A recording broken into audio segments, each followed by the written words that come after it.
Welcome to this deep dive. And today we're taking a look at something really interesting in the world of LLMs. Oh, yeah, this can be a good one.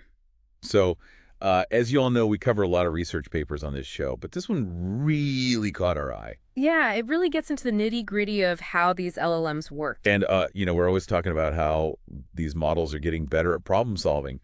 But this paper asks a very interesting question. Hmm. Can we teach LLMs not just to solve problems, but to actually understand how they're solving them? Yeah, can they think about their own thinking? It's meta. It's like meta, right? Yeah. Exactly. The paper's called Towards System 2 Reasoning in LLMs. Learning how to think with meta chain of thought. Yeah, so we're not just trying to feed LLMs answers. Right. We're trying to teach them to think for themselves, figure out how they got to those answers. It's like teaching someone to fish instead of just giving them a fish. Exactly. Yeah. And that's where this whole idea of med chain of thought comes in. Medicode, yeah, I'm going to try and stick with that. It's a little easier to say. Yes. So what exactly is this Medico thing? And why is everyone in the AI world making such a fuss about it? Well, to get to Medico, we got to start with regular chain of thought prompting first. Okay, let's break it down. So chain of thought prompting is kind of like encouraging LLMs to solve problems step by step. Okay. Imagine you're doing a math problem. You don't just jump to the answer. You show each step along the way, right? All right, show your work. Exactly. And this helps even the most powerful LLMs to tackle more complex tasks. Interesting. So it's like giving them a mental framework to organize their thoughts. Yeah, you could say that. Okay. But so then Medico takes this idea and It goes deeper. it goes deeper, yeah. It's not just about solving the problem. It's about the LLM being able to explain why it took each step. Oh, interesting. Like if that student showing their work also explained their reasoning behind each calculation. Oh, okay, I see. So it's like a running commentary on their thought process. Exactly. That's what Medico is all about. That's fascinating. It really is. But okay, so why is this such a big deal? Why do we care if LLMs can explain their reasoning? Well, think about the limitations we see with current LLMs. Okay, yeah. They're great with simple tasks, but then they hit a wall when things get more complicated. Yeah, they kind of fall apart. Right, and this paper is saying, hey, maybe the problem is with the data we're using to train these LLMs. So it's like trying to learn a new language, but you only have a phrase book. You can't really have a conversation. Perfect analogy. You might get by, but you're missing a deeper understanding. Exactly. And that's what the paper argues, that LLMs are missing that meta level of reasoning. They may get the right answer. But they don't know why it's right. Exactly. And without that, it's hard to see how they could ever reach true artificial intelligence. Okay, so we've got the problem. Now, how do we fix it? Hmm. How do we teach LLMs to understand their own thought processes? Well, the paper outlines a few ways to get there, and some of them are already being used in those cutting-edge LLMs we hear about. Oh, really? Like what? One idea is using search algorithms. Search algorithms. Huh. So like Google for LLMs. Kind of, yeah. Okay. Imagine an LLM using an algorithm to explore different ways to reason, like a detective looking for clues to solve a case. Oh, that makes sense, yeah. And the paper suggests that this type of internal search could be what unlocks that deeper level of reasoning in LLMs. So they're not just stuck following a single path. They can choose the best way to get to the answer. Precisely. And some advanced LLMs, like OpenAI's o1, are already showing signs of this internal search happening. Whoa, that's wild. It sounds like we're on the edge of a big breakthrough here. Definitely a lot of potential. But before we get too ahead of ourselves, let's talk about what Medica would actually mean in the real world. Sure. What kind of impact could this have? The possibilities are huge. Think about a world where LLMs could not only diagnose diseases, but also explain their reasoning to doctors. Oh, wow. This could lead to more accurate and personalized treatments. Hmm. Or imagine LLMs helping scientists design new experiments by actually thinking through complex hypotheses. That's pretty mind-blowing.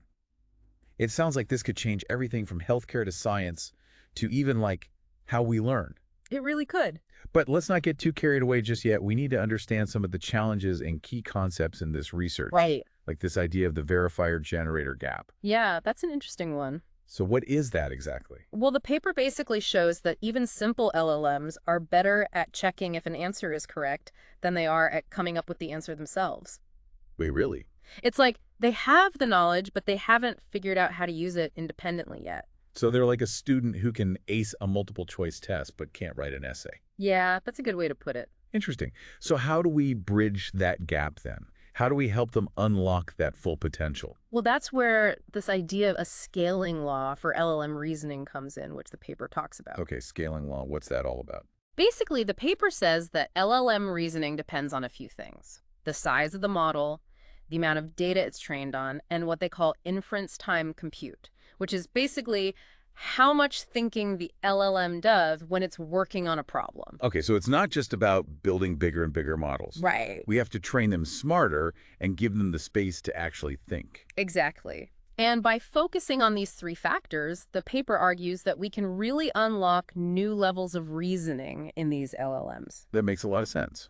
We're moving away from just throwing more data at the problem and starting to understand how these LLMs actually learn. And how to help them learn better. Exactly. It's a big shift in thinking, and it's really at the heart of this Medicot research. Okay, so we've laid the groundwork here. We kind of understand what Medicot is and what it could mean. Yeah. Now let's get into the nitty-gritty. Let's talk about the specific techniques being used to make this happen. You ready to dive deeper? Oh, yeah, let's do it. This is where things get really exciting. All right, let's go.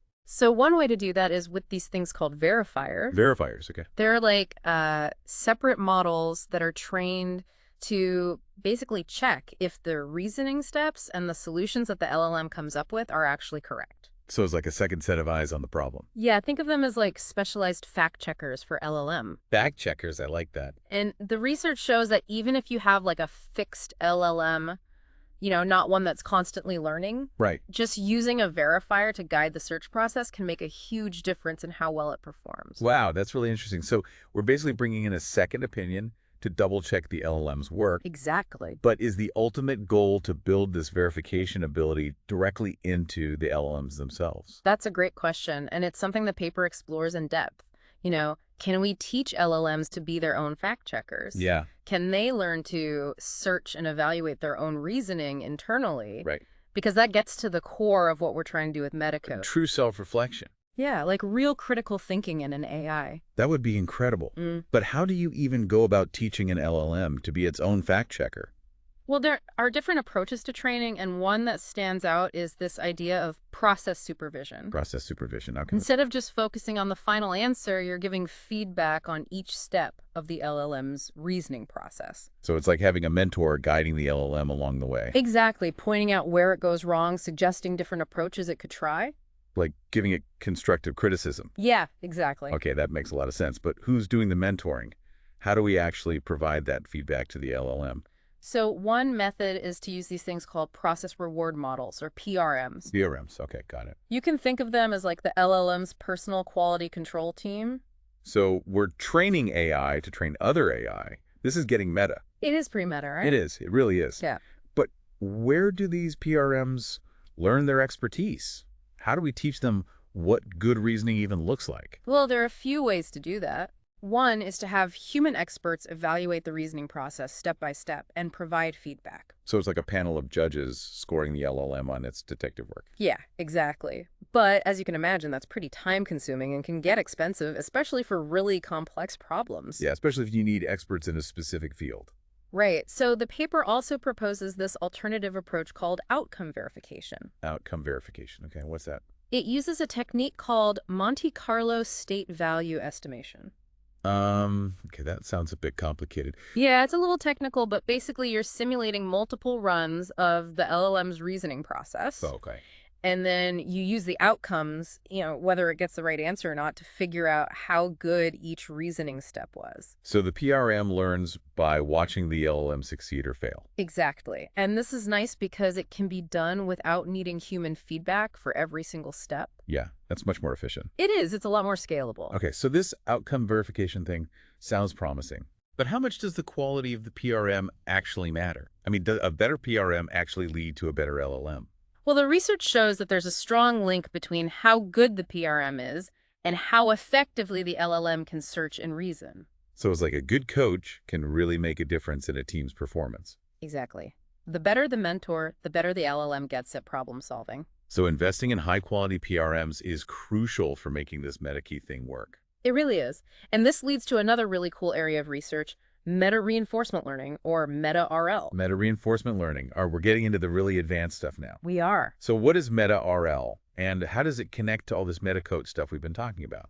Well, meta-RL is all about teaching LLMs to learn how to learn. Whoa, learn how to learn, okay. In terms of reasoning, it means that they learn how to adapt their search and reasoning strategies depending on the problem they're Yeah. facing. So they're not just following a set of rules, they're actually learning how to think for themselves. Exactly. Like imagine a detective who's constantly developing new investigative techniques as they encounter different types of crimes. Yeah, that's a good way to put it. Right. And one way to think about this is through the idea of partially observable Markov decision processes, or POMDPs. Okay, break that down for me. All right, imagine a detective working on a case where they don't have all the information at the beginning. Okay. They have to gather clues, make inferences, and adapt their strategy as new evidence comes up. Sounds like a real detective show. It does, doesn't it? It does. And in a POMDP, the LLM's environment, which is the problem it's trying to solve, is partially hidden. Okay. It has to learn to navigate that uncertainty and make the best decisions with the information it has. That sounds incredibly difficult. How do LLMs even begin to approach that? Well, one way is through those meta-RL techniques we were talking about, where the LLM is trained on lots of different tasks or episodes. So it's like giving the LLM a bunch of different cases to practice on? Exactly. By experiencing different kinds of problems and learning to adapt its strategies, the LLM becomes a more robust problem solver. So it's not limited to just one type of problem. It can generalize its reasoning abilities across different domains. Exactly. That's amazing. Yeah. So meta-RL is about giving the LLM the tools to be a more adaptable and independent thinker. Yeah, that's a great way to put it. But how does this actually play out in research? Are there examples of meta-RL being used effectively with LLMs? There are actually some pretty cool examples. The paper mentions a study where they used the game Countdown to train an LLM. Countdown, the game show. Yeah. That's awesome. Oh, right. How did that even work? So the LLM had to figure out how to combine numbers and operations to reach a target value, and the researchers found that using meta-RL techniques really boosted the LLM's performance. So it was basically learning to think like a countdown whiz, coming up with strategies to solve those numerical puzzles. Yeah, exactly. Pretty impressive, right? It is. But are there any limitations with this meta-RL approach? What are some of the challenges that researchers are facing in this area? Well, one of the big debates is whether instruction tuning alone can be enough to get these advanced reasoning capabilities without actually using RL. So some researchers think RL is essential for Metacot, and others think you might not need it. Yeah, it's an ongoing discussion. So there's still some debate about the best way to achieve Metacot.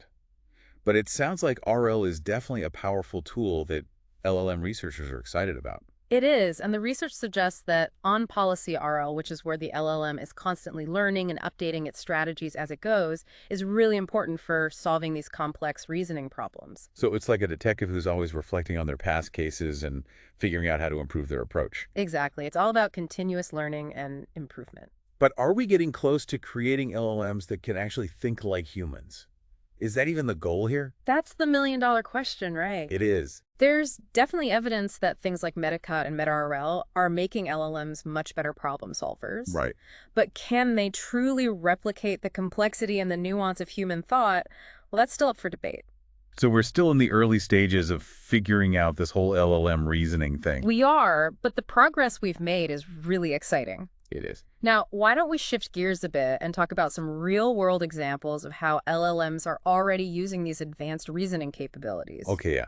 Let's see these LLMs in action. So you've got models like OpenAI's O1, and the paper points out that its reasoning traces show it doing things like in-context search and backtracking. Oh, wow. So like that MCTS we talked about before. Yeah, exactly like that. So it's like O1 is running its own little detective agency inside, constantly checking and rechecking its theories as it works through a problem. Right. It's not just blindly following a script. It's thinking for itself. It's adapting based on what it finds. That's really cool. Yeah. And are there other models that do this too?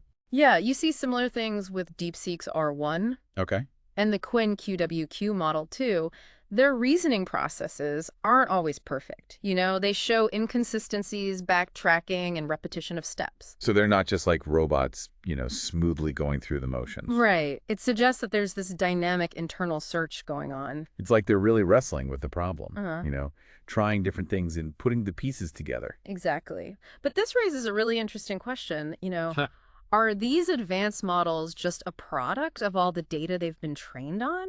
Or is there something more fundamental happening here? Yeah, are they actually learning to search and reason on their own? That's the big question, isn't it? It is, and the paper digs into this really deep. And what's the verdict? Well, it definitely acknowledges that training data is super important, Right. but it argues that it's not the whole story. We can't just feed LLMs examples of how to search. We need to teach them how to actually do it themselves. Okay, yeah, how to think like a detective. But how do you even begin to do that? Well, that's where this concept of pure RL for System 2 reasoning comes into play. Pure RL for System 2 reasoning. Okay, remind me what System 2 reasoning is again. Sure, so it's that type of thinking that's slow and deliberate, Okay. analytical. It's what we use when we're solving complex problems, weighing different options, making those big decisions. So it's not just going with your gut. No, it's much more thought out. Got it. And we're trying to get LLMs to do this. That's the goal.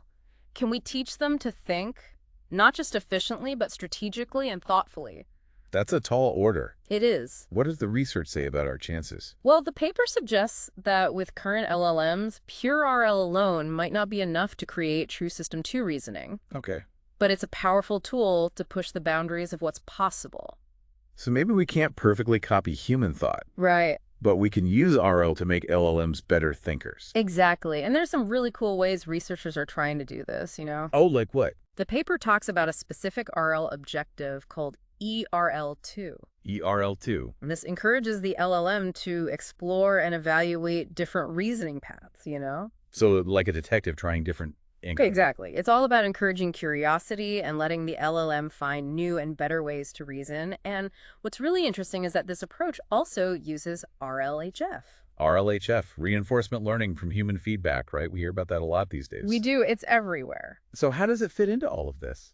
Well, the idea is to use human feedback to kind of guide the LLM's exploration, to make sure its thinking aligns with human values and expectations. For keeping it on track. Exactly, like having a senior detective mentoring the LLM. I like that analogy. It makes a lot of sense. Yeah. So it's all about finding that balance between letting the LLM explore on its own and making sure it's still aligned with how we think as humans. Yeah, exactly.